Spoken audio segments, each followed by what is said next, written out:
Hello everyone, welcome back to my channel. I hope कि आप सब ठीक होंगे और मैं भी बिल्कुल ठीक हूँ। ये है गोवा ट्रिप का डे 2।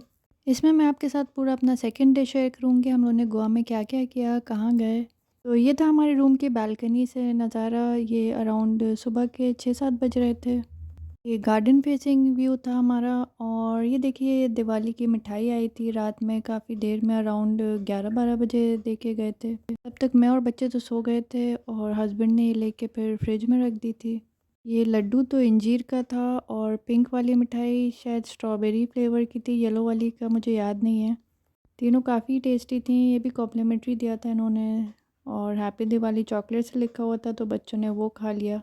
और ये चार्जेबल ड्रिंक से कैंस रखे हुए थे और डेयरी मिल्क सिल्क रखी हुई थी जो बच्चों से बचानी पड़ रही थी। वो बार बार निकाल के कह रहे थे कि हम खाने जा रहे हैं। तो हम लोग सुबह को नहा धो के बाहर निकल आए थे। ब्रेकफास्ट से पहले हम लोगों ने सोचा एक बार बीच होके आए, क्योंकि शाम में एक दिन पहले नहीं जा पाए थे।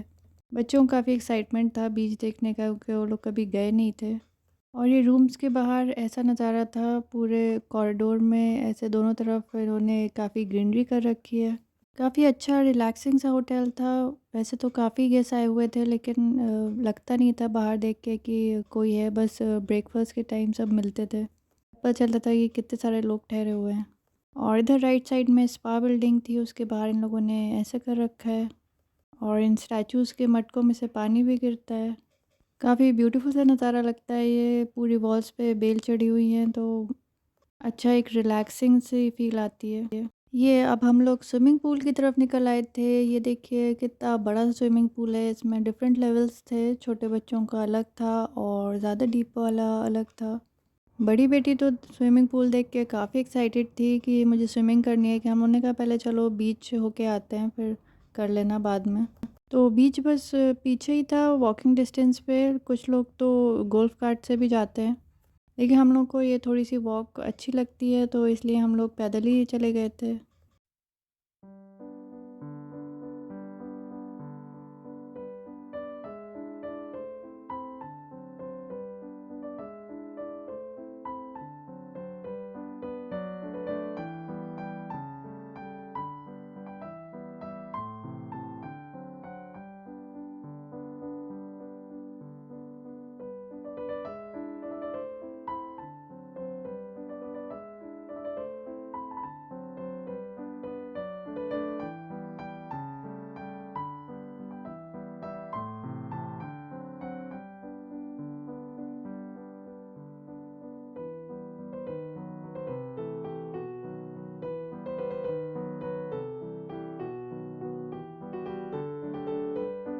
हम लोगों ने होटल की बुकिंग मेक माई ट्रिप से की थी। और बुकिंग करते टाइम इस होटल में सिर्फ ब्रेकफास्ट ऐड करने का ऑप्शन आ रहा था। डिनर या लंच का यूजुअली जो होता है वो नहीं आ रहा था।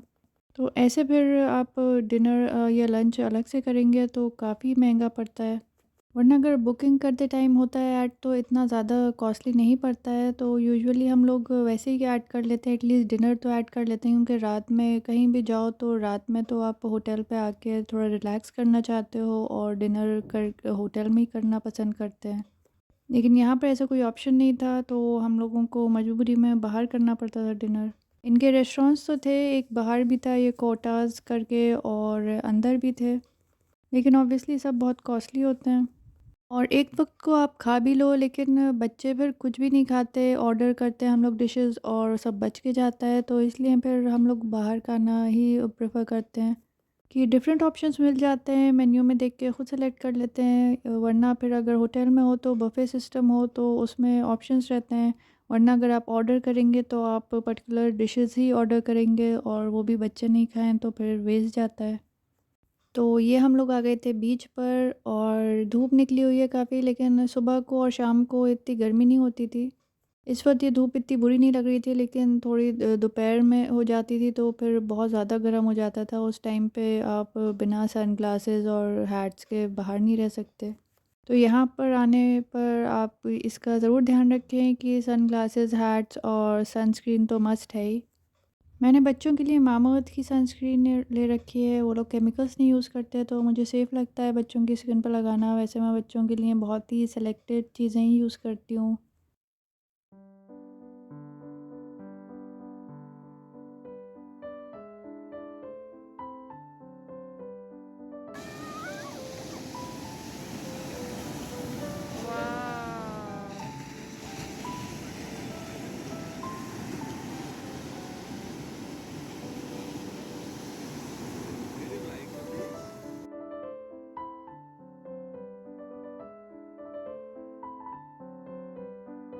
तो स्टार्टिंग में तो बच्चे डर रहे थे, पानी को देख के जाना नहीं चाह रहे थे। फिर बड़ी बेटी ने तो बहुत ज़्यादा एंजॉय किया, वो तो आगे भाग भाग के जा रही थी। मुझे ही डर लग रहा था फिर कि मैं उसे चिल्ला के बुला रही थी कि इतना आगे मत जाओ।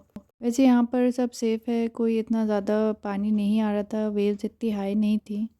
कुछ लोग तो काफ़ी आगे जा जा के भी स्विम कर रहे थे। लेकिन मुझे इतना शौक नहीं है कि मैं इतना ज़्यादा पानी में जाऊँ, रिस्क लूँ, क्योंकि मुझे स्विमिंग नहीं आती है। बड़ी बेटी को तो आती भी है और हस्बैंड को थोड़ी बहुत आती है। लेकिन मुझे सीरियसली डर ही लगता है और मैं सोचती हूँ कि बेटर सेफ दैन सॉरी। थोड़े से एन्जॉयमेंट के लिए रिस्क क्यों लेना? और लोग कुछ भी सोचें, बस मुझे तो इतना ही अच्छा लगता है कि ठीक है, बस पैरों तक आ गया पानी, उससे ज़्यादा मुझे अच्छा नहीं लगता है पानी में बैठना। और ना ही मैं बच्चों को ज़्यादा आगे जाने दे रही थी। तो छोटी बेटी ने तो मोस्टली बस सैंड में एंजॉय किया, उसे सैंड में ही ज़्यादा अच्छा लग रहा था।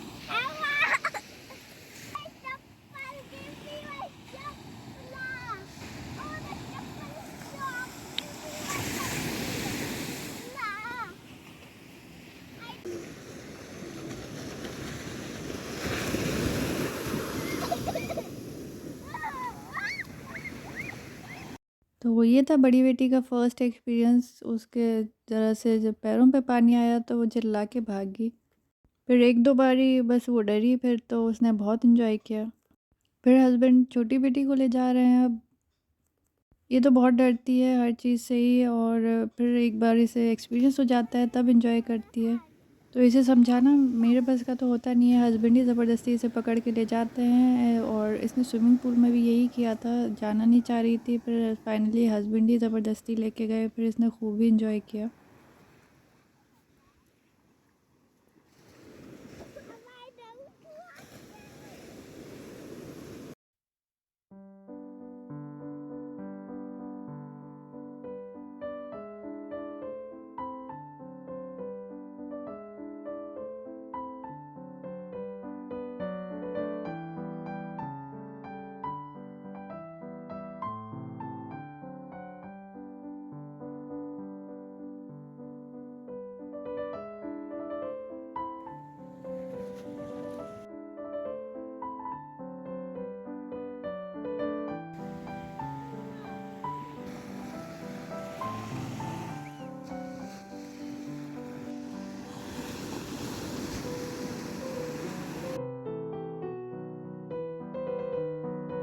ये फिर बीच पर एंजॉय करने के बाद हम लोग वापस जा रहे हैं अपने रूम पर। वैसे तो बीच पर था पैर धोने का, लेकिन वहाँ पर फिर से उसके बाद भी सैंड थी, तो फिर से वापस चप्पलों में सैंड चली गई थी, इसलिए फिर हम लोग को रूम पे जाके अच्छे से धोना पड़ा। और ये था थोड़ा सा प्ले एरिया। यहाँ पर कोई भी नहीं आ रहा था क्योंकि यहाँ पे चींटियाँ बहुत थीं और ज़रा सा खड़े होने पर सारी चढ़ी जा रही थी पैरों पर। और ये ज़्यादा मेंटेन भी नहीं कर रखा है इन्होंने, बस सिंपल से ऐसे कुछ झूले लगाए हुए हैं। बच्चे वैसे तो थोड़ा-सा खेल लेते, लेकिन चींटियाँ इतनी थीं कि वहाँ पर खड़ा होना ही मुश्किल था। इनका अंदर भी एक छोटे बच्चों का प्ले एरिया है, वो बेसिकली इसलिए है कि पेरेंट्स वहाँ पर छोड़ के बच्चों को स्पा चले जाएँ। वहाँ पर ज़्यादा कुछ करने को नहीं है, थोड़ी एक्टिविटीज़ हैं जो चार्जेबल हैं, बाकी वरना ऐसे ही है, बहुत छोटे बच्चों के खेलने का है। कुछ बुक्स भी रखी हुई हैं। और एक इंचार्ज भी रहता है वहाँ पर देखने के लिए, वो एंट्री करते हैं कौन बच्चे आ रहे हैं। तो वहाँ पर लोग अपने बच्चों को छोड़ के भी जा रहे थे, तो बेसिकली वो आपके लिए बेबी सिटिंग भी कर देते हैं। और ये बीच पर से कुछ शेल्स कलेक्ट की थी, ये बेटी ने बनाया है वीडियो। फिर तो 2 दिन में काफ़ी सारी शेल्स कलेक्ट करके लाए थे ये लोग। और ये था ब्रेकफ़ास्ट, ये मैंने वॉफ़ल कहा था बनाने को उन लोगों से, और इतना अच्छा नहीं बनाया। ये लोग तो चॉकलेट वॉफ़ल ही खाती हैं, और तो मैंने उनसे पूछा था कि चॉकलेट वॉफ़ल है, तो बोले थे हाँ, फिर ये वैनिला फ्लेवर का ही बना के दिया था। और ब्रेकफ़ास्ट करके फिर हम लोग आ गए थे बाहर। ये काफ़ी बड़ा एरिया है, यहाँ पर बच्चों ने काफ़ी मज़ा किया। थोड़ी गर्मी तो लग रही थी धूप में, लेकिन अभी भी इतना ज़्यादा गर्म नहीं हुआ था। तो इनकी यहाँ पर मेज़ भी है, उसमें बच्चों ने थोड़ा घूमा। हम लोग यही बात कर रहे थे कि यहाँ आने का मज़ा असली थोड़ा या तो बारिश के सीज़न में है, या फिर थोड़ा जब विंटर्स होती हैं दिसंबर जनवरी के टाइम। ऑब्वियसली यहाँ पर इतनी तो ठंड नहीं होती दिल्ली की जैसी, लेकिन अच्छा मौसम होता होगा। वैसे बीच पर दिन में भी इतना ज़्यादा पता नहीं चल रहा था। हम लोग सेकंड डे बीच पर गए थे, वहाँ पर हम लोग दोपहर में ही घूमे और काफ़ी लोग आए हुए थे, फॉरेनर्स भी काफ़ी थे, तो इतना ज़्यादा गर्मी नहीं है, लेकिन फिर भी धूप जलाने वाली होती है। आप बिना हैट्स के और सनग्लासेस के नहीं रह सकते।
ये हम लोग निकल पड़े थे फिर पारोलम बीच की तरफ, और पारोलम बीच ही ज़्यादा फेमस है यहाँ का, लेकिन वहाँ पर पहुँचे हम लोग तो पार्किंग ही नहीं मिली, बस घूम के आ गए। यहाँ पर ज़्यादातर स्कूटर्स चलते हैं रेंट पर, वहाँ उससे ट्रैवल करना ज़्यादा आसान है, लेकिन वो इतने छोटे होते हैं कि बस 2 ही लोग बैठ सकते हैं, हम चारों नहीं बैठ सकते थे। और हम लोगों ने मालूम किया कि अगर बड़ी बाइक मिल जाए रेंट पे तो वो नहीं मिल रही थी।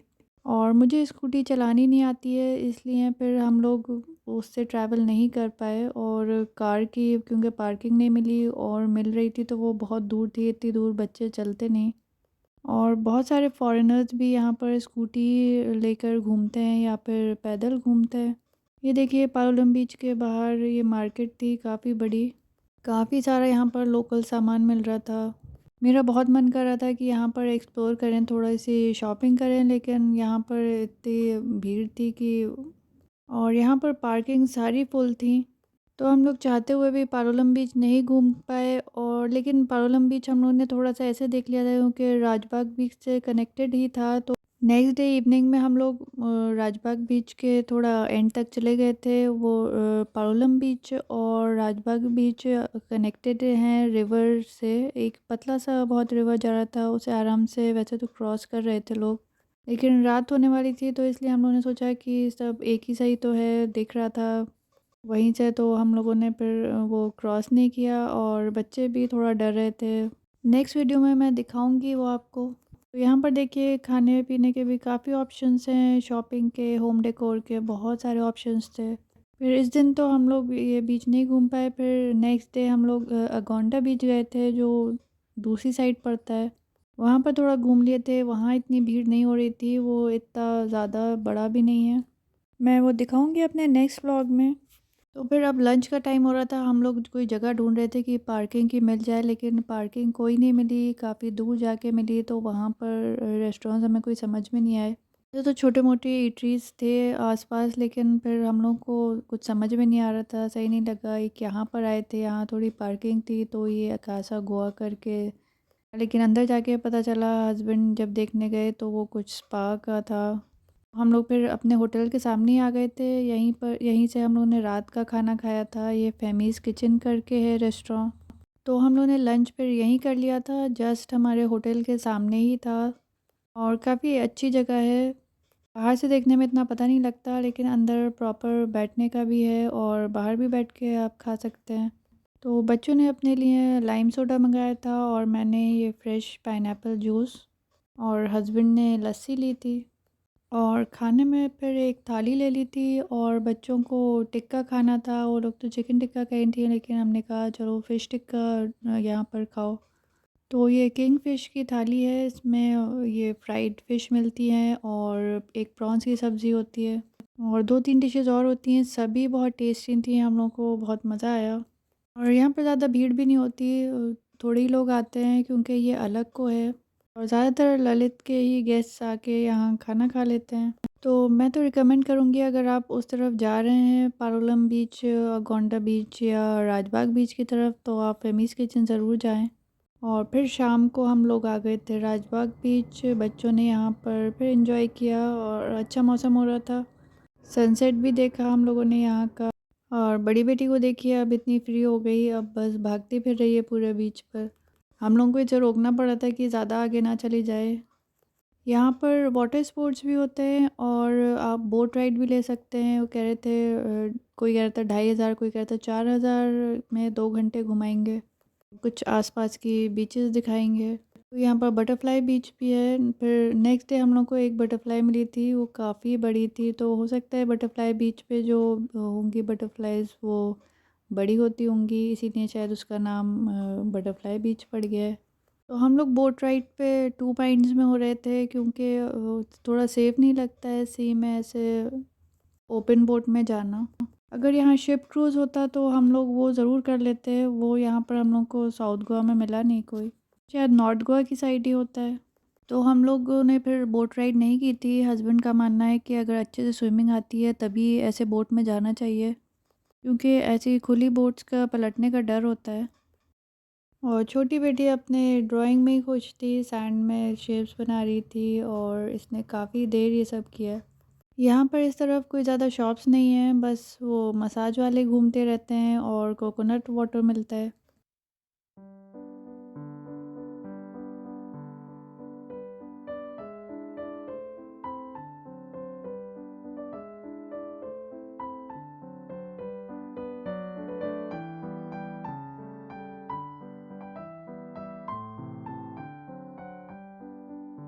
तो मैं अपना थर्ड डे का एक्सपीरियंस गोवा का नेक्स्ट वीडियो में शेयर करूँगी, तो बने रहिएगा मेरे चैनल पे। मेरा वीडियो अच्छा लगा हो तो प्लीज़ लाइक करिएगा और प्लीज़ सब्सक्राइब करिएगा मेरे चैनल को। Thank you for watching, bye.